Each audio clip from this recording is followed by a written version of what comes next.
بودكاست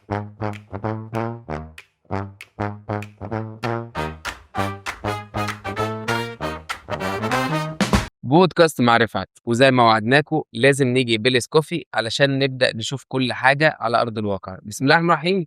هم شربوني اللي أنا عمري ما شربته، فبسم الله كده نشرب. شكلي هدمنه.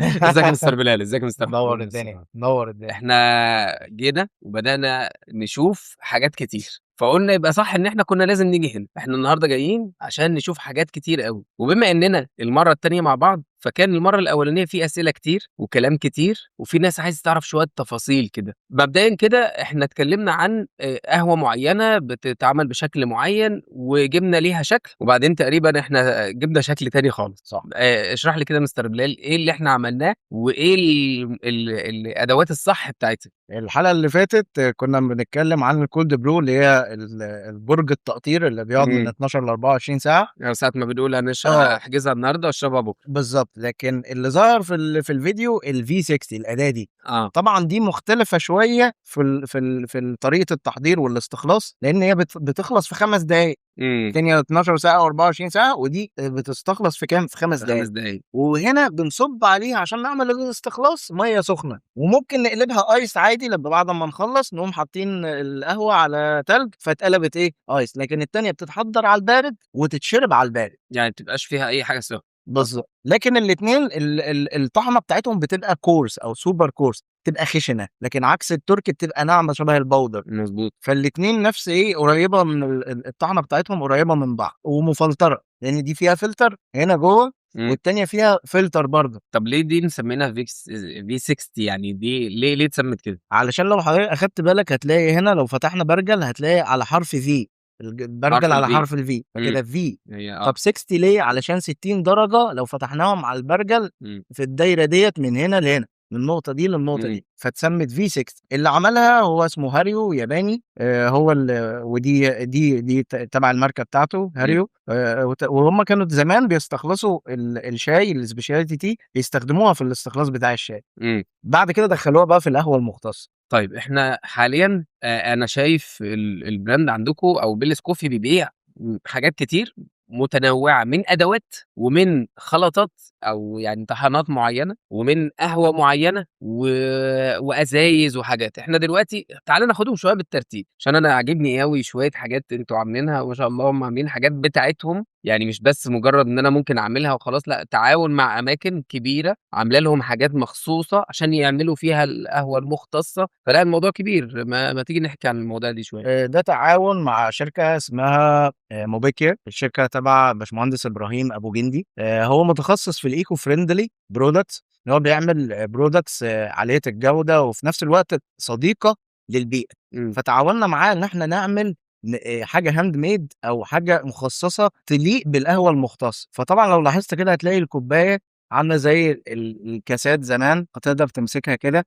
وفي نفس الوقت المساحة بتاعة الكوباية بتديك ان انت لما تحطها على لسانك توزع القهوه جوه لسانك، فتحس ان لسانك بيستوعب النوتس اللي انا قعدت اقول لك، فراوله ورود وايحاءات والكلام ده، يقدر لسانك يستوعبها بسرعه. وفي نفس الوقت احنا بنحط فيها سمول بورشنز، يعني كميات صغيره جدا، عشان انت تقدر لو انت اول مره تشرب القهوه المختصه تبدا تفهم ايه القهوه دي وتستطعم. وطبعا عملنا الديزاين اللي هو اللي شبه الجريك كده، تحسه يوناني في نفسه، امم علشان ندي ان هي قهوه فاخره. معنى القهوه المختصه طبعا قهوه فاخره. فالحاجات دي طبعا بتبقى هاند ميد وليميتد، مش ما بيتعملش منها اجزاء يعني كميات كبيره، مظبوط. علشان تليق بالقهوه المختصه. طيب. وعملنا بقى حاجات برضو ايه زي ديت. في ناس بتتضايق ان الكوبايات تبقى كبيره والايد صغيره. امم لا احنا قلنا ايه، لا احنا نعمل ايد كبيره عشان وانت قاعد كده تبقى بتشرب القهوه بتاعتك ايه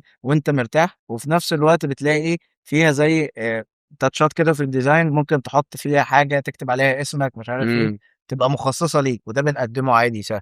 يعني احنا كده بنتكلم مبدئيا في ان بيلس كوفي عنده ادوات بيستخدمها يقدر يبيعها مش لاي حد، هو بيبيعها للناس اللي بتشرب من عنده. يعني العملاء بتوعنا مميزين، فلازم لما بيجي يشرب في حاجه مميزه بالظبط. تكون ليها طابع معين انا بحاول اوصله له مع القهوه الجميله بتاعتي، في نفس الوقت يكون مرتاح وهو ماسكها وقاعد بيتعامل. بالظبط. واهم حاجه برضه خلينا اضيف عليها كمان ان الماجز دي بالذات بنراعي فيها جدا حته الصحه، وان الكواليتي بتاعتها تكون يعني صحيه. ليه بقى؟ لو جيت تبص على الكوبايه من جوه، اتفرج كده على الجليزنج من جوه. وده برضه بحبه جدا في مستر ابراهيم ابو جندي، ان هو بيعمل حاجات مش ايكو فريندلي بس، لا حاجات برضه ليها دعوه بالهيلث بتاعنا وبالصحه بتاعتنا. لو جينا بصينا كده، بص الجليزنج من جوه ومن بره، واهم حاجه اللي من جوه دوت. على عكس طبعا في كوبايات تانية موجودة في السوق بلو كواليتي، بتلاقيها بتكسر بتقشر من جوه، مفيش جليزنج اصلا من جوه. الجليزنج ده بيبقى من مهم بره بس. جدا. طبعا عشان ما يبقاش يعني الماتيريال نفسها ما تفرطش معايا، اه فتبقى جوه مضرة مثلا بصحتي او كده. ده اول حاجة. تاني حاجة بيستخدم طين اسواني.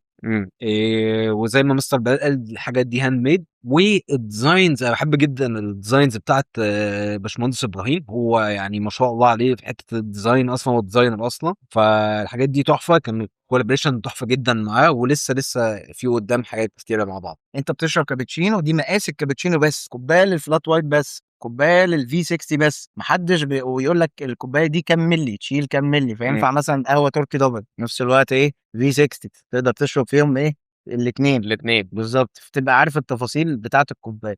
طيب انا بما اني يعني هسيب بقى المج ده، او هسيب بقى الحاجات الفرفره دي، معلش انا راجل بشرب حاجه عاديه في كوبايه عاديه جدا. بس انا عايز اسال بقى سؤال، انا عندي مشكله لما بروح اماكن معينه بشرب في كوبايه، بندم اني طلبت حاجه تيك اواي وامشي، لاني ما اعرفش هل الطعم بتاع الحاجه اللي وحش ولا في حاجه مش مظبوطه. وساعات بشرب من عندهم واقعد الاقي حاجه طعمها حلو جدا، لما اجي اشرب في الكوبايه اللي هي الكرتون الاقي الطعم سيء جدا. فبدات اروح بالمج بتاعي، اروح بمج مع رفعت مش كلام. فهل الكوبايه الكرتون ليها تاثير على الحاجه اللي انا بشربها؟ لان ده برضو موضوع غريب جدا وانا عايز اعرفه منكم. اول حاجه انا هعلمك دلوقتي تعرف الكوبايه دي تشرب فيها ولا لا. اول حاجه احنا بنرفع الكوبايه كده، بنبص تحت بنلاقي اسم الشركه ومتصنعه فين، ولو هي اخده ايزو والمقاس بتاعها بيبقى موجود تحت. لو ملهاش اي هويه او ملهاش ماركه او كده، ارميه، ما تشربش احسن. ما تنسيش الكوبايه من بالظبط. اصلا. في ماتيريالز كتير، دبل وول وفي سنجل وول وفي حاجات اللي هي بتتصنع من مخلفات البلاستيك وكده. مخلفات. بالظبط. ما انت اول لما تحط فيها المشروب وتتعرض لسخونيه عاليه، الحاجات دي بتتفكك وانت ايه بتشرب. واللي احنا عارفينه ان اكياس القمامه السوداء هي اللي بتتصنع من ايه بالظبط. اللي جاب الكوبايات ما هو للموضوع؟ شوف العمود بكام. العمود هتلاقيه ب 30 جنيه، ب 20 جنيه، 25 جنيه ان شاء الله. طب يعني شوف 50 كوبايه، فالكوبايه ايوه واقفه بكام؟ عشان والراجل كسبان فيها، وانت بتشتريها من ايه؟ من اخر ايد اكيد يعني. طبعا. امال هي بكام بقى؟ كل الناس اللي كسبت دي كسبت من ايه؟ بالظبط. وبعدين احنا بندي للناس الكبس دي عشان لو انت مستعجل، لان احنا بنبيع البن بتاعنا زي ما انت عارف، عشان اكيد احنا اللي بنحمصه. اكيد طبعا. فهو في البيت لو هو مستعجل بنديك الكوبايه مع البن، عشان لو انت مستعجل او كده وداخل في العربيه وعملت القهوه في البيت، تاخد الايه الكوب الكوبايه بتاعتك. تبقى معاك. وطبعا لو في طفل شرب منها، لو انت بنراعي الحته دي جدا يعني. فاحنا ما بنتنازلش في الكواليتي حتى بتاع الحاجات التيك اواي، لازم تبقى اخد ايزو من مصدر موثوق، والكواليتي تكون كمان محترمه. لو حطيت فيها حاجه سخنه جدا مغليه زي مثلا الشاي، في حاجات بتوصل لدرجه الغليان، ما تتاثرش معاها. دي مشكله واجهتنا اصلا في البدايه. الطعم بيتغير، الكوبايات الكواليتي بتاعتها وحشه او ماشي، كده. بس دي اكيد دي اغلى. لازم بقى تكون طب ما دي اغلى، ما دي, انت دي اغلى. ما تمشي دنيتك عشان تعرف تكسب احسن. الموردين بيجوا لنا وبيجوا لمستر بلال، ما تعمل اللي بجنيه وربع واعمل اللي بكذا. اقول له لا، انا ما عنديش العميل بتاعي، وانا ما عنديش اصلا يعني رفاهية مش ان انا مشكله. اشتغله يعني. اصلا احنا بنتكلم بنعامل ربنا وبعدين نشوف بقى العميل. بالظبط. امال انا لو ما عملت، يعني لو انا ما عملتش حاجه انا ذات نفسي اشربها، هديها للعميل يشربها؟ اكيد لا طبعا. وهقول لك برضه على حاجه، اما انت بتيجي تاخد الكوبايه اللي هي من بره ديت، برضه تقيس بيها ازاي. لو هي فيها حاجه سخنه جدا، انت مش هتستحمل تمسكها من مظبوط. مش هتستحمل. هتمسكها منين؟ من الطروف. تعرف كده ان هي اي كلام. اي كلام. دي حاجه كمان يعني. ده انت لازم تمسك اتنين في بعض، واتنين في بعض اصلا هتبقى حاجه مش كويسه، وهتبقى ليله بالظبط. عندك الكوبايه دي غاليه، بنجيبها من اسكندريه. اسكندريه من يعني انت اسكندريه. مكانك في بورسعيد بتجيب الحاجه من اسكندريه مسافه طويله بدفع وشحن عليه بالكلام ده. طبعا. لكن اخد ايزو. مم. ما بتلاقيش افتر تيست بلاستيك في الكافي وبس، وما تاثرش على الدرينك ما ده اللي فكرني بيه واحنا بنتكلم على الحاجات اللي انتوا بتبيعوها دي، ان ما يكونش في الفينش بتاعها علشان ما يطلعش الماتيريال بتاعها مع الكوفي. فانا بالظبط. قلت ليه انا بحس في الكوبايات التانية بكده، فده اللي جه في دماغي. بالظبط. طيب احنا النهارده برضو من ضمن الحاجات اللي احنا بنبيعها الكوفي دي، احنا كنا عايزين نشوف دي المره اللي فاتت، يعني قول لي عليها شويه بقى. ده مثلا الهاوس بلند بتاعنا، احنا قعدنا اكتر من سنه ونص بنحاول نطور بن بتاعنا انت عمرك ما تشربه في اي مكان في العالم، سواء سواء بقى لاتيه اسبريسو اي حاجه، ده البيز بتاعنا. فعشان نوصل لكده عملنا بلند يناسب كل الناس، والسكريات بتاعته عاليه، وفي نفس الوقت فيه الحمضيه والدارك تشوكلت مع بعض. تقدر تستخدمه مع الحليب تمام، فلتر تمام، طعمه حلو كلاسيكي. تقدر تستخدمه شوت اسبريسو لوحده قوي بقى. بيكون طبعا التحميصه بتاعته ميديوم. دي التحميصه بتاعته يعني ممكن ده تفتح كده كل الاذواق. لا احنا نشوف بقى كده عشان واضح ان في كلام كبير. معلش ناخد حبايه كده. هو طبعا الحبايه هتبقى زي ما انتم شايفين، بس طبعا يعني انت بقى بتبدا تاخد الحاجه دي وتبدا تشتغل بيها، وكمان ما شاء الله انا شايف ان يعني ايه في يعني الباكينج نفسه ممتاز. فيعني تلاقي الحاجه نفسها مقفوله كويس، ما تلقطش ريحه من حاجه جنبها. طول ما انت حاطه في بص تلاقي فيه فالف هنا. بالظبط. الفالف ده بيعمل ايه؟ بيطلع بس ثاني اكسيد الكربون اللي موجود في القهوه، لان القهوه بعد ما تتحمص بيبقى فيها غازات، اكيد. ويحافظ عليها. فطول ما انت حاططها في الكيس ده، كل ما كل حاجه هتبقى تمام جدا. طيب احنا يعني لان انا شايف تفاصيل، يعني انا اللي خلاني حتى اتكلمت على الباكينج ان انا شفت تفصيله من جوه، انا مش عارف يعني اذا كانت الكاميرا هتجيبها قوي ولا لا، بس هي باينه من جوه جدا. نخليها باينه هنا علشان نطلع ثاني اكسيد الكربون، ويعني هي باينه حتى من ورا، ممكن نتكلم عليها من ورا هنا. لو خزنتها لسنوي القهوه هتطلع زي انك اخدها اول مره. ما تحطهاش بقى لا في ثلاجه ولا جنب توابل ولا اي حاجه. وما طبعاً. نعمل قهوه، ما نعملش القهوه وبعدين انا كانها عاجبني جدا بكليات يعني. عاجبني جدا الداتا اللي موجوده، انت التفاصيل بتاعه تفاصيل المزرعه تفاصيل تقدر بقى. تستخدمها في ايه، يعني مرسوم لك الاداه بتاعه الموكا بوت دي، مم. مرسوم لك الاداه اللي انت تستخدمها فلتر. مم. عندك الموكا بوت زي ما انت اه شايف كده. انا دي بقى حكايه لوحدها شكلنا هنبدا فيها كده. دي انا شفتها وحاسس ان هي هتبقى طفره تطلع في الافلام الايطالي، هي اداه بس ايطالي. احنا هنا في مصر أنا ما شفتهاش تقريبا، ما او يمكن على الاقل بورسعيد مش تبقى موجوده اصلا. هي بعدين هي فيها ايطالي، تفاصيل كتير. والشركه اللي احنا جايبين منها دي اللي اخترعت الموكا بوت، يعني التصميم ده مسجل باسمها. الحلاوه بقى يعني ده مش فيها فانوس رمضان؟ لا ده فانوس مش القهوه. فانوس رمضان ده. دي بقى اسرع حاجه قريبه للاسبريسو تعملها في البيت. تشتغل ازاي؟ نفتح كده ماشي، واحنا اللي بنطحن لك القهوه بتاعتها، فانت مش محتاج مطحنه عشان تعمل القصه دي. بتلاقي هنا في زي مصفى، بتحط البن هنا بالمعلقه، ما بتدبسوش ولا اي حاجه. ولا اي حاجه بعد خالص. بتسويه كده، بعد ما تسويه بتقوم هنا في الرفعه دي كده، شايف الفالف ده، الفالف ده بتحط الميه قبله بالظبط ماشي، وتقوم حاطط كده، وتقوم قافل هنا كده ولافف، تقوم حاططها على اي مصدر نار، على البوتاجاز، تقوم حاططها كده على نار هاديه. بص هنا تلاقي القهوه تطلع لك من هنا لغايه اما اللون بتاعها يفتح، تقوم شايلها، تقوم صابب في الكوبايه على طول كده، خلصت القهوه بتاعتك. اول مره اجربها في البيت، صح. جربتها من سنه صح. تمام، ما عجبتنيش. طب تمام. كان ايه الملاحظه اللي كانت عندك وقتها؟ طريقه العمل بلال بقى ما شاء الله عليه بقى، هو اللي بيعمل لها القهوه الصبح. قعد يجرب كتير. قعد يتفنن جربت غلط برضه تاني. طبعا عشان توصل لاحلى حاجه. بس المره دي بقالي 3 ايام اهو بنشربها، عايز اقول لك بجد بجد تحفه تحفه. لكن بديله يعني قريبه طبعا، مش هتقرب للاسبريسو بس تكيفني الصبح، فاهم قصدي؟ العوامل اللي اقدر اقول لك عليها عشان نوصل للطعم ده، اول حاجه ان الاداه اصلا تكون الكواليتي بتاعتها حلوه، شبه اللي احنا جايبينها كده، بتكون ايطاليان ميد 100% يعني، والكواليتي بتاعتها عاليه يعني. هي بتتراوح السعر بتاعها من 200 جنيه لغايه 3000 جنيه 4000 جنيه، ممكن اكتر كمان على حسب الاديشن. فلوس ده ب 4000 جنيه.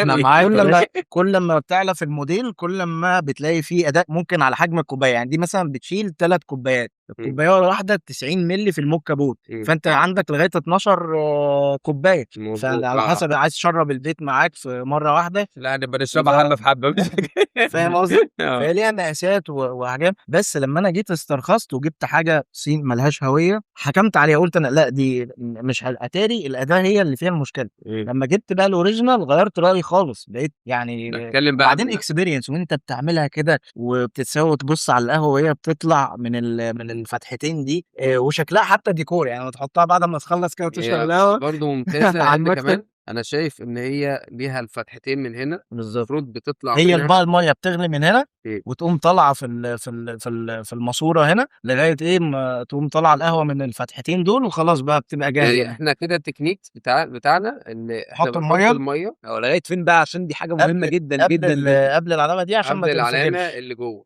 ليه بقى؟ ليه ما نحطش الميه يا مستر بلد فوق العلامه؟ عشان ممكن تنفجر. تنفجر. لان ده الفالف الوحيد اللي بيطلع بينفذ ده اللي بينفس الضغط، ما احنا قفلنا، امم فاحنا بص تحت في هنا جوان، فاحنا طبعا قفلنا عشان يحصل ضغط. بالظبط. الضغط بتاع مثلا الضغط ده اللي واحد هيطلع ونص بار، 2.5 بار، 3 بار، لو يعني ايه اقصى حاجه 3 بار.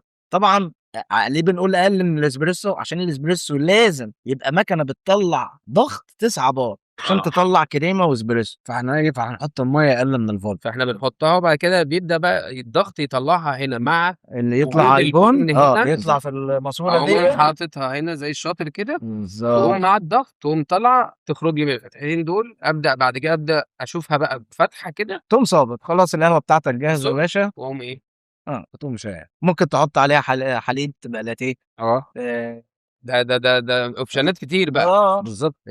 دي الفرق ما بينها وما بين الكنكه النحاس، النحاس الاحمر مثلا الاصلي، والمكنه الستانلس اللي هو الكنكه. ده الفرق البسيط يعني. الكنكه ده اول عامل. تاني عامل بقى البن طبعا لازم ايه حاجه تكون طعمها حلو ما فيهاش مراره مزعجه اللي تخليك تحط سكر في القهوه او كده، فدي بتساعدك برضو ان انت تشرب ايه فنجان قهوه على الرايق الصبح. طب خليني اسالك بقى سؤال، احنا بنبيع دي، فاحنا النهارده لما نيجي نبيع دي احنا بنقعد نشرح للعميل؟ يعني الموضوع واصل لمرحله ان انا اقعد اقول لك انت هتشتري دي فلازم تعمل كذا بنقول للعميل انت بتشربها ازاي. ده انت استاذ، انت مش إحنا ما مجرد بنسيبش. بتبيع. لا وبعدين انا جربت بقى فطلعت طحنه تطلع الاستخلاص بسيط، رايق. فتطلع منها احلى نتائج، فبدات بقى اعدل في الفرع ان انا اديك الطحنه الطحنه دي بقى دي مخصوصه لده، انت هتشرب بالظبط ما تتحرقش منك يعني. ما يا جماعه انتوا كده بتصعبوها علينا يعني. انا لا، بدل ما انا بنسهلها. بقول لك ايه انا عايز تمن بن بنص بن فاتح غامق بتاع، لا انت بتقول لي انت عايزه ليه؟ لا انا بسهل لك الدنيا خالص، انت بقى معاك الاداه لا وعارف انا بتكلم بقى بتشتغل لو انت ما ازاي. تعرفش انا عندي اداه عامله ازاي فانا لا داخل بعرف منك عادي، بعرف منك بسالك انت داخل جوه تفاصيل اللي بيشتري منك ما عشان اديك حاجه صح. ما انت ممكن ما ده اللي بيحصل، انت ممكن تروح تشتري حاجه غلط مش مناسباك وتقول دي وحشه. ما هي دي المشكله اللي عندنا، احنا بنحب نشتري الحاجه الاساسيه وما نعرفش في التفاصيل وبنشرب عجبتنا ما عجبتناش خلاص بقى ايه ابقى اوديهم الشغل هناك تمن بن مش هتنفع، نص بن مش هينفع، مش حكايه. بالظبط، احنا بنحاول البيلز يبقى كونسبت جديد، وده عملناه في بورسعيد، طبقناه في بورسعيد الحمد لله، لان الناس مبسوطه منه جدا. ان احنا نعمل حاجه زي وان ستوب شوب كافي هاوس، ان انت بتشتري مني الاداه بالمطحنه بالبن كل حاجه بتتابع معايا بقى بالريسبي كمان بتاعتك. حته الورك شوب دي انا عايز اسالك فيها، بس بالمناسبه انت قلعت النضاره ليه؟ أنا؟ واضح ان في حد مسيطر، هو استاذ ايمن يا جماعه والله هو واقف ورا الكاميرا بس دايما بيتخانق معانا بسبب النضارات، فانا حابب اقول لحضراتكم ان احنا بنحيي استاذ ايمن. شكرا. ايه حكايه الورك شوب دي؟ لان انا شايف ان انت بتقول للعميل يعمل ايه، طب دي هتبقى فردي ولا انت ممكن زي ما انت بتقول هتعملها بقى ورك شوب مع الناس؟ انا هحكي لك. احنا الطلب مننا من العملاء بتاعتنا ما انتوا عيله، انا شايف ان دي عيله الطلب من العيله بتاعتنا ان احنا عايزين بقى ايه اكتيفيتيز ورك شوب للهوم بروينج. هوم بروورز قاعدين في البيت معاهم المكنه بتاعتهم، عايزين ايه مثلا يعرفوا يعملوا ازاي لاتيارت، يعملوا ازاي استخلاص اصل القهوه برضه خد بالك دلوقتي بقت هوايه، اكيد هوايه لذيذه جدا، فاهم قصدي؟ فالطلب مننا الورك شوبز ديت، وقريب جدا هنلانش هنعمل لانشنج ليها وهنعمل ويتنج ليست وابتدت اصلا الناس تحجز يعني او كده واحنا هنكلمهم. ده بالنسبه لاول ورك شوب. تاني ورك شوب برضه هنعملها للباريستات. دي حلوه. انا فاكر ان انت قلت لي في الحلقه اللي فاتت ان دايما بيبقى لازم يبقى في علاقه كويسه ما بين الباريستا وما بين الزبون اللي هيجي يتست الحاجه، فلازم يبقى الاتنين راضيين، لإن الباريستا نفسه بيبقى عليه عامل وهو بيشتغل، لو هو مبسوط وهو بيعمل الحاجة هيقدر يطلّع حاجة تيستها حلو، فبالتالي الاتنين هيكونوا مبسوطين. بالضبط، زي ما أنت قُلت كده بالضبط يا مستر رفعت. إحنا خدنا بالنا إن إحنا كنا بنغيّر في الثقافة بالنسبة للعميل وبالنسبة للباريستا، فإحنا بقينا بنطلّع كوادر للسوق إن هم يكونوا قادرين إن هم يشتغلوا في هذا القطاع من قطاع القهوة، والصناعة ديّة بتكبر، فإحنا هنعمل workshops قريب جدًا للباريستات مخصوص، من أول بقى مبتدئين حلو، محترفين. حلو الموضوع ده طبعًا. آه. طبعًا، بس بقى أنا ناوي بإذن الله لمّا تتعمل هتكون variable جدًا، جدًا، جدًا، جدًا، بحيث إن أنا أصلًا ما لقيتش حد بيقدّم الحتّة ديّة once إن أنا بدأت من 5 سنين، فهتكون variable جدًا. ليه بقى؟ عشان أنا مش هاقول لهم عن القهوة وخلاص بتتزرع فين والكلام ده، لا، لا، لا، لأ، استقبال العميل، وداع العميل، إزاي نتعامل مع القهوة، إزاي نتعامل مع فريق العمل، وهكذا، وهكذا، فالموضوع beyond القهوة أكتر يعني. طيب إحنا مبدئيًا كده اتكلّمنا كتير عن القهوة وعن التفاصيل بتاعتها، إحنا خلّينا نكمّل بس الحاجات الجميلة القمر دي، أنا طبعًا دي باشوفها على طول عندنا عشان مستر أيمن بيحب يشربها يا جماعة، وأنا أحب أقول لحضراتكم مزاج أستاذ أيمن يحب يبقى يجيب لنا. طيب نتكلّم بقى عن بقية الحاجة عشان نكمّل وبعد كده ندخل بقى في تفاصيل الباقي. القهوة التركي كان فيها مشكلة في مصر عامةً، إن بياخدوا يعني اتحطّت تحت اللي هو الإيه، الشعب، مش إمم. قصدي شعب اللي هو يعني اللي أغلب الناس بتشربها. فعشان مع التضخُّم ومع الاستيراد والكلام ده واللي بيحصل للمزارع بتاعة القهوة والمحاصيل والكلام ده، فالجودة بنتفنّن إن إحنا نجيبها قليلة ونعمل بيها التركي. غير فإحنا البسل. فإحنا غيّرنا القصة دي وبنستهدف كريتيريا معيّنة، مواصفات معيّنة إن إحنا بنجيب من مزرعة واحدة بس. فأنت يعني القهوة التركي مثلًا السادة بتبقى من البرازيل، المحاوّج بتبقى من كولومبيا. طب ليه من البرازيل؟ عشان تبقى إحنا قعدنا نجرّب لغاية أمّا لقينا المحصول ده مناسب للحتّة دي، فبقينا بنضمن حاجتين، الجودة والاستمرارية في الطعم بتاعها. بالضبط، عشان يطلع نفس الquality بتاع كل مرّة أنت بتشربه، لإن أنت بالضبط، متعوّد عليه بدون خلاص. مرارة، بدون الحاجات الحمضية الغريبة اللي إحنا بندوقها دلوقتي في القهاوي يعني اللي موجودة في السوق. إمم. فكمان إن أنت تقدر تطلّع منها أحسن استخلاص في البيت بسهولة، أقول لك حُط مَيّة كذا وحُط بُن كذا بالمعلقة، تطلّع كوباية كويسة جدًا، كمان ما تضرّكش، يعني ما أكيد. يكونش فيها أي حاجة تضرّك من اللي بيحصل دلوقتي، لإن القهوة بقت خطر جدًا، بتتخلط بيكربونات وبسلة والكلام ده، فالبيكربونات بالنسبة لي بغير البسلة يعني دي حاجة مميتة يعني، إنها دسم أنا بتاكل جدار المعدة يعني، فاهم إمم. قصدي؟ وهي بقى اللي بتعمل للمصريين القصة قرع بتاعة بقى. الوِش دي، آه. هو كل أمّا الوِش يكبر اعرف إن فيها بيكربونات. بيكربونات يعني هتقعد تشرب الوِش لسه موجود، يعني أنت شربت القهوة خلاص والوِش لسه أنت موجود. شربت شوية بيكربونات لمّا قُلت بس. فده خطر جدًا، plus كمان ده في حاجات يعني بتضاف تدّي الريحة والطعم بتاعة القهوة، بس طبعًا لمّا يبقى القهوة pure كل ما هي بتبقى يعني فواقة أسرع، بتحس إن هي طعمها لذيذ مش محتاجة تضيف سُكّر عليها أكتر، وكمان دخّلنا القهوة decaf. إمم. دي قهوة منزوعة الكافيين، طبعًا في ناس قهوة في معروفة إن هي بتفوّق، إمم. طبعًا لكن القهوة اللي هي منزوعة الكافيين دي اللي إحنا كنا بنتكلم على فكرة إن هي ما إن أنا ممكن آجي بالليل عايز أشرب الساعة التيست بتاع 12:00 القهوة، بالضبط، بس مش أنا عايز أنام، بالضبط. ما تفوّقنيش لتاني يوم يعني. بالضبط، واكتشفنا بقى إن إحنا كنا لقينا في السوق أصلًا إن الديكاف بينزعوها عن طريق إيه، chemicals بيحطّوا مواد كيميائية عشان ينزعوا الإيه، الكافيين وده غلط.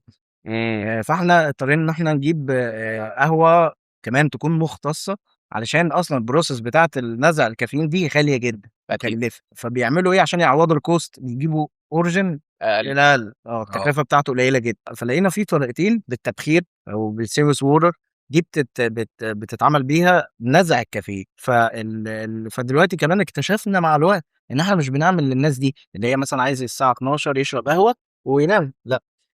الحوامل ممنوعين من الكافيين، دلوقتي يقدروا يشربوا عادي، مضبوط. ماشي، في ناس عندها مشاكل في القلب، وما كانش نِفْسه يدوق القهوة ونِفْسه عايز التيست يشرب قهوة، بقى، هو بيحب ده. مش هتأثّر هيشرب قهوة وحلوة، بس مش هتأثّر عليه، فبقينا ملتزمين إن إحنا نوفّرها، مع إنها صعبة جدًا إن إحنا نوفّرها أكيد. معظم الوقت، بس بقينا ملتزمين إن إحنا نوفّرها حتى لو إيه العوامل والّا إيه التكلفة، علشان الناس دي مهمة جدًا إن أنت واحد نِفْسه بقى له سنين نِفْسه يشرب قهوة ما بيعرفش، أنت عملت له الحل ده، فتحت له باب للحاجة اللي هو بيحبها. آه، طيب إحنا ده نوع أنا شُفته برضه، قُل لي ده. ده single origin بيكون الscore بتاعه 88%، بيكون طبعًا من مزرعة واحدة single origin، بيكون بقى فيه notes زي الstrawberry، زي الفراولة، زي الخوخ، زي الورود، ده من أثيوبيا. بس عايز أقول لك برضه إن هي دلوقتي إحنا مبسوطين جدًا الناس التجار اللي في القهوة، إن إحنا بنستورد دلوقتي quality عالية جدًا من القهوة المختصة من أثيوبيا، لإن المفروض هي اللي المفروض يبقى ليها الريادة، لإن الاكتشاف بتاع الشجرة بتاعة القهوة طلعت من هناك من أثيوبيا. مضبوط. م م ف فإن هي تبدأ تطلّع quality عالية وتلفت النظر يعني عالميًا، ده حاجة مهمة جدًا. هي ميزتها كمان فكرة إن أنت بتجيب حاجة عالية في الquality، وفي نفس الوقت أنت بتجيبها بحاجات طعمها يبقى حلو مع الناس، وفي نفس الوقت أنت برضه زي ما أنت بتقول ملتزم إن الحاجة تبقى يعني pure مش مخلوطة. ممكن تشم كده هتلاقي إن أنت بتشم ريحة perfume، مش ريحة قهوة. إمم. علشان دلوقتي وصلنا إن في زي process بتحصل بعد ما بنقطف الحباية وكده، البُن بعد أمّا نشيل القشرة الخارجية بتاعته، وتتخمّر مع الفواكه الحمرا عشان نعزّز النكهة، تفتح تشم ريحة زي الperfume كده والتعتيق وكده. في مضبوط. دلوقتي process للتخمير في القهوة، تقدر توصل لنتايج عالية جدًا وأنت تفتح كده تشم أكنك بتفتح برطمان فراولة كده مثلًا.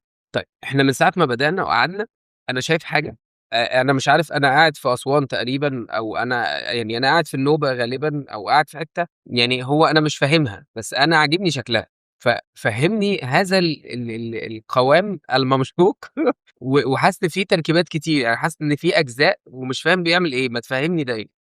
دي تبع برضه باشمهندس إبراهيم أبو جندي، اللي هو عنده تحت موبيكيا شركة اسمها الجهاوينا. جهاوينا جاية من لمّا في الصعيد يعني وكده يقولوا إيه، القهوة. الجهوة. إمم. جات جهاوينا إن إحنا يرجّع هو بالطمي الأسواني اللي يcraft حاجة تتصدّر وتبقى quality فاخرة وعالية، لإن الطين الأسواني ده مش متاح ومش موجود في حتة زي في مصر يعني، ولازم وخُد بالك كمان الوزن بتاعها مع المشروب متناسب. أكيد ف آه. ف فدي quality يعني كمان ليها نِسَب، مش بتشتغل كده، مش بالضبط، بتتعمل كده وخلاص. وبتستحمل الحرارة والاستخلاص بيبقى حلو جدًا، فهو عمل تخصّص دي إيه بقى؟ فهّمني بقى دي إيه؟ دي سيبرتاي. سبرتاي. أنا هاورّيك جزء أهو. آه، دي أجزاء كمان. آه. هنا بنحط دي الفتيلة. الفتيلة، آه. وهنا اللي بيبقى جوّه السبرتو بتاعنا، بنولّع عادي، وهي دي إيه، السنادة بتاعة الإيه، ال نحط الكنكة والبُن هنا وخلاص، أول لمّا تبقى جاهزة بنصُب خلاص ده. ده إحنا أهالينا بيحبّوا دايمًا فكرة السبرتاية وبيحبّوا ييجوا سبرتاية ياخدوها معاهم و وهُم مسافرين بالضبط. دي حاجة يعني تقدر ترجّعنا لورا كتير. وتبقى زي تحفة كده عندك شكلها مميز جدًا وعايز أقول لك يعني أنا باحيي باشمهندس إبراهيم يا جماعة والله، عنده شغل فاخر. أنا أخدت القُلّة بتاعتي، هي قُلّة صغيرة شوية بس بس modern بقى. أنا عاجبني أوي، حاسس إن هي مش قديمة، في نفس الوقت شكلها يعني مميز، بالضبط. ويعني دي ما شاء شركة برضه تانية اسمها كارورا، بترجّع الناس تشرب في زي القُلّة زمان. القُلّة فيها حاجة مهمة بتعادل القلوية اللي موجودة في المَيّة، إمم. وبتحافظ على درجة الحرارة تبقى ساقعة حتى لو الدنيا حَر كانوا زمان حواليك، كده فخلّيها لك بdesign modern لذيذ، وبأحجام علشان لو أنت عايز تاخدها معاك في الشنطة أو كده، وتشرب حاجة صحية. طبعًا إحنا عندنا شوية تفاصيل كتير، بس برضه عايز أعرف دي إزازة الويسكي دي إحنا بنعمل إيه؟ ده بيعمل معانا حاجات غريبة أوي يا ده جماعة يعني. الملّاي. طب ما تقول لنا كده يا مستر أحمد، دي يا جماعة بُصّوا أنا عاجباني أوي، طبعًا دي قارورة برضه بتاعة بيليس كوفي. طب ما تدّيني واحدة مننا بقى كده نبُص على اللي فيها كده شكلها يبقى جميل.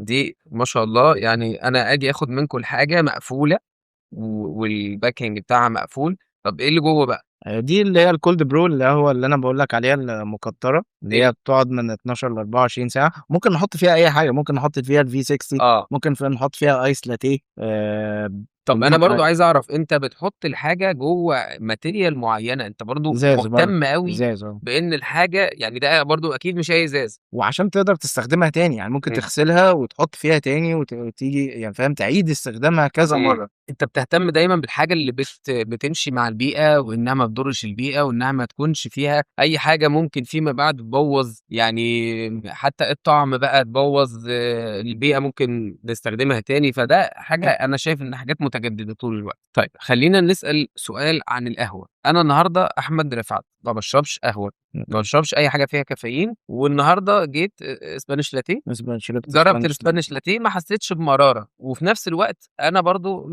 دماغي مش بتاعة قهوة أوي، وفي ناس 4، 5 قهوة في اليوم إمم. أو 7، 8 يا عم أنا بُص كل أمّا دماغي بتطلب باشرب. هل أنا المفروض بما إنك داخل جوّه القهوة أوي، هل أنا طبيعي إن أنا ما اشربش خالص، والّا هل طبيعي إن أنا أشرب براحتي؟ طب ده مفيد والّا ده مُضر والدنيا بتمشي إزاي؟ بُص، هو يعني عندي يعني اقتراح في القصة ديّة، يعني إحنا عارفين إن إحنا مثلًا لمّا بنروح مش هنضحك على بعض، لو بنشتري قهوة ب10 جنيه، 15 جنيه دي وِش مش قهوة، ماشي. لو الكيلو أقل يعني من estimation نقول 700 جنيه ل1000 جنيه ده مش قهوة. ماشي. لو الكيلو قَل في في الوقت السعر اللي إحنا بتاعه فيه اللي إحنا وقفنا فيه، دلوقتي كمان الراجل اللي بيقدّم لك القهوة ب15 جنيه أو ب10 جنيه أو الكلام ده هو يعني عايز يكسب برضه، أكيد طبعًا. فده مهم. ده في نصيبة فأنت سودا. فأنت لو بتشرب 4 قهاوي وهي ما بتعملش معاك حاجة، لأ روح مصدر كويس، ادفع في قهوة بتمن القهوتين دول، هتفوق وفي نفس الوقت بقيت في الأمان، ليه؟ لإن أنت كل ما بتكتّر وأنت مش عارف القهوة دي فيها إيه، وكمان ما بتفوقش، يبقى كده ما لهاش لازمة، فما لهاش لازمة. طعم فأنت وخلاص لو وممكن ما حسبتها يبقاش حلو برضه. فأنت لو حسبتها لو اشتريت قهوة واحدة بس هتقعد معايا مثلًا لمدة تلات أرباع ساعة، الفوقان بتاعها كويسة وطعمها كويس ومحافظة على صحتي، أحسن من إيه، أشرب 4 قهاوي وأشرب قهوتين كويسين غاليين شوية بس مضمونين، دي أول حاجة. تاني حاجة إحنا لسه ما توجهناش للثقافة بتاعة برّه، في أوروبا وكده وفي أمريكا كل واحد بيعمل القهوة ممكن يعملها في بيته ويحضّرها في الفلاسك أو حاجة يعني حاجة تاخد حافظ مع السعر حراري بتاعها. وتفضل معاه، يعني أنت لو عملت القهوة جبت الV6 دي وهتدفع فيها مثلًا قُل 2000 جنيه مثلًا أو 900 جنيه وهتاخد القهوة مننا مطحونة، وأنت تحضّرها وتحطها في الحافظ الحراري ده، وهتفضل معاك خلال اليوم. معاك 600 مِللي تقعد تشرب فيهم براحتك وأنت مبسوط، مش هو كده وفّرت وفي نفس الوقت صحية، ولو شربتها على الريق ما فيهاش رواسب زي التركي، أكيد. فمش هتأثّر عليك وهتبقى الدنيا كويسة جدًا. طب بالنسبة للناس اللي ما بتشربش أي قهوة ولا كافيين ولا الكلام ده؟ إحنا المصريين بنشرب شاي، أقرب حاجة لقوام الشاي القهوة المفلتة، فتقدر إن ناس كتير عندنا كانت بتشرب شاي وما تعرفش أي حاجة وما بتحبش القهوة، مش غاوياها، شربتها مش عاجباها، لا تستهواها. الجديد بقى في القهوة المفلترة لأ قوامها زي الشاي ومبسوط، وكمان فيها إيحاءات وnotes وكده فعجبته، فدخل للقهوة في نفس الوقت بيغيّر المذاق بتاعه، المزاج بتاعه، وفي نفس الوقت واحدة واحدة بقى يسأل طب في حاجات تانية، طب ممكن أجرّب حاجات تانية، طب في نوع تاني بُن تاني ممكن أجرّبه، فمن هنا الوضع ممكن يعني إن أنت تدخل العالم من الناحية دي. أنا شُفت ناس كتير جدًا عملوا مشاريع وكانت ناجحة، فتحوا 200.000 فرع، فبدأت الإمبراطورية كلّها تُقع. إمم. فالنهارده بيل سكوفي أنا عايز أعرف توسُّعاته الأيام الجاية، تفكيركم إمتى أتوسّع، إمتى أعمل، عشان برضه الحتّة دي أكيد تهِم ناس كتير بتتفرّج علينا مش من بورسعيد، هييجي لك بورسعيد مرّة، 2، 3 علشان أو هيطلب من حد من أصحابه يبعت له delivery أو أيًا كان. توسُّع إمبراطورية بيل سكوفي ممكن تبقى خلال قد إيه، والتفاصيل اللي في دماغكم كهدف يعني هتبقى عاملة إزاي؟ هو إحنا ابتدينا مؤخرًا في الe-commerce website بتاعنا، عشان إحنا لقينا الناس اللي أمّا بتيجي هنا وتشرب من عندنا بتبقى عايزة تاخد البُن معاها، إمم. فلمّا ترجع بقى إسكندرية أو القاهرة أو حتى برّه مصر، بيبقى عايز يشتري تاني نفس الجودة دي، فبدأنا إن إحنا نعمل الwebsite عشان يكون يوصل لأي حد، وإحنا بنشحن المحافظة كلها في 24 ساعة ل3 أيام، وعلى فكرة الشحن رخيص يعني ب60 جنيه بنشحن لك ب60 جنيه يوصل لك تاني يوم عادي. وبنشحن برّه مصر عادي، فتقدر تاخد القهوة سواء بقى مطحونة أو مش مطحونة في أي مكان بسهولة جدًا، مش شرط إن أنت تبعت حد أو تيجي بورسعيد عشان تاخد تشتري الحاجة بتاعته. الحاجة دي، فكده هنقدر نوصل لناس وaudience أكتر وعُملا أكتر حوالين الجمهورية، ده بالنسبة يعني الخطة بتاعة بيلز الوقت الحالي. لما حد يجي يقول لي اتوسع او تعرف تفتح فرع تاني او هتعمل ايه الفتره اللي جايه او في القاهره او ايا كان، اهم حاجه عندي كواليتي. عادي احنا ماشيين على مهلنا اقل من مهلنا، سواء بقى في بورسعيد سواء في القاهره. اهم حاجه الكواليتي، اهم حاجه الكواليتي تفضل ثابته عندي، والاكسبيرينس بتاعت العميل بتاعي اللي هو بقى جزء مننا وعيله مننا يكون هي نفس الاكسبيرينس. وعندي يعني في مفاجآت كتير بامانه الفتره اللي جايه في اتكلمنا عنها القاهره، اه في القاهره وبورسعيد وبره مصر.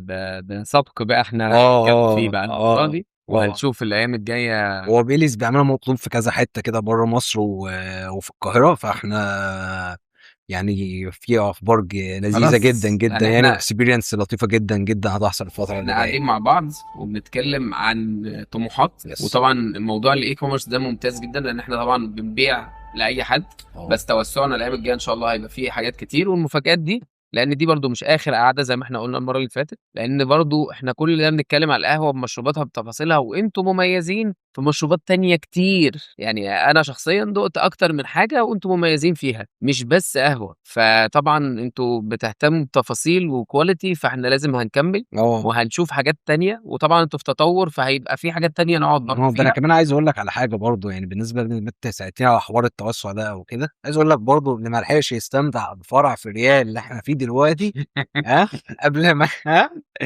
هيفوتوا كتير قوي. بورسعيد اصلا دلوقتي ترند، كل الناس من بره بورسعيد ومن بره مصر بيجوا، اللي ما جاش لازم يجي ويجرب الاكسبيرينس في ريال ويتفرج بقى على جمال بورسعيد وحلاوتها. طبعا بيليس كوفي مش بس ناس بتحب المجال اللي هي فيه، بتحب بلدها وبتحب بورسعيد، وطالعة من مكان نجحت فيه، وشايفة قد ايه هو مكان كان بداية خير ووش خير عليهم. وبرضه هي فكرة ان لغاية النهاردة بيقولوا احنا بنتعلم، يعني احنا جربنا حاجة معينة وأداة معينة وعملنا بيها حاجات وفي الاخر ما عجبتناش، لا انا بعد كده هبدأ اعمل حاجة احلى. حتى هو بيعترف مستر احمد ان مستر بلال عمل له حاجه ما عجبتوش مره في اتنين في كذا، وبعد كده بدات تبقى احلى وعرفوا المشكله فين. ده في حد ذاته حلو ان انت تبقى عارف ان عندك مشكله وتقدر تحلها. دي مش اخر حلقه زي ما وعدناكم مع بيليس كوفي، وهما مستر بلال ومستر احمد مشكورين.